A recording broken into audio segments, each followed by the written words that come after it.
বড়বাবু, এই যে আপনার চা। এই হারু, সর্বাণী কোথায় রে? কে, বর্দিমা? ও বাবা, তোরও বর্দিমা হয়ে গেছে। তোকে যে কাজটা করতে বলেছিলাম সেটা করেছিস? করবুনি মানে? একবারে দেখবেন, চলুন, সবকিছু করে ফার্স্ট ক্লাস করে সাজিয়ে রেখে দিয়েছি। বাহ, খুব ভালো।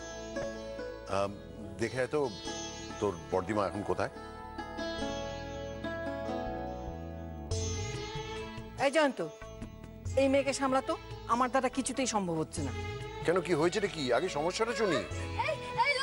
এই লোকটা দেখো, তুমি তো বলেছিলে শ্বশুর বাড়ি ভালো, কোথায় শ্বশুর বাড়ি পচা, মাসি শাশুড়ি আমার কথাই শুনছে না। আমি তখন থেকে বলছি, একে আমি কিছুতেই বোঝাতে পারছি না। আমি বললাম সর্বাণী সারাদিন অনেক ধকল গেছে, কিছু খেয়ে একটু বিশ্রাম করো। তা কে শুনে কার কথা?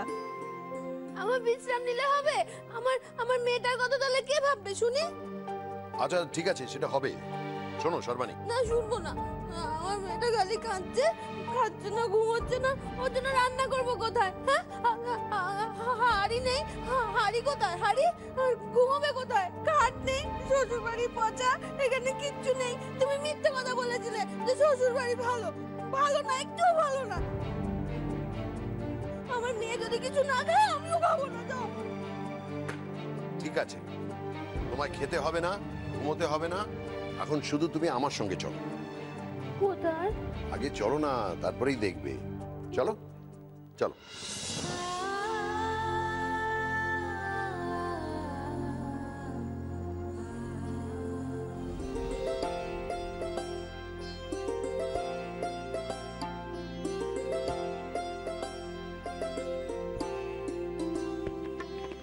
এত পুতুল?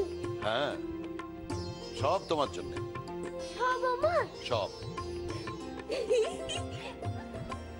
কত পুতুল! এই তোরা এখানে? এই দেখ, আমার শ্বশুর বাড়িটা কিন্তু পচা না, খুব ভালো। এখানে কত পুতুল! এইখানে না রান্না করার সব আছে, একটু হাড়ি। আমি এবার তোমার জন্য রান্না করব। হ্যাঁ, তুমি কেঁদো না, দাঁড়াও, রান্না করবো। তোমাকে খুশি করা এত সহজ সর্বাণী? আমি জানি চিরটা কালই তুমি খুব অল্পেতেই সন্তুষ্ট ছিলে, অথচ তোমার সেই সামান্য চাহিদাটুকু আমি পূরণ করতে পারিনি। আমি তোমাকে শুধুই দুঃখ দিয়েছি সর্বাণী। তোমার মুখের ওই হাসি আমি আর কোনো দিনও মুছে যেতে দেব না। এই লোকটা, এই শোনো, তুমি এখানে দাঁড়িয়ে আছো কেন? তুমি যাও, বাজারে যাও। আমার না এখানে হাড়ি খুন্তি সব আছে, আমি রান্না করব। তুমি যাও, বাজার করে নিয়ে এসো। হ্যাঁ হ্যাঁ হ্যাঁ, আমি যাচ্ছি, এক্ষুনি যাচ্ছি। তাড়াতাড়ি আসবে কিন্তু। হ্যাঁ নিশ্চয়ই।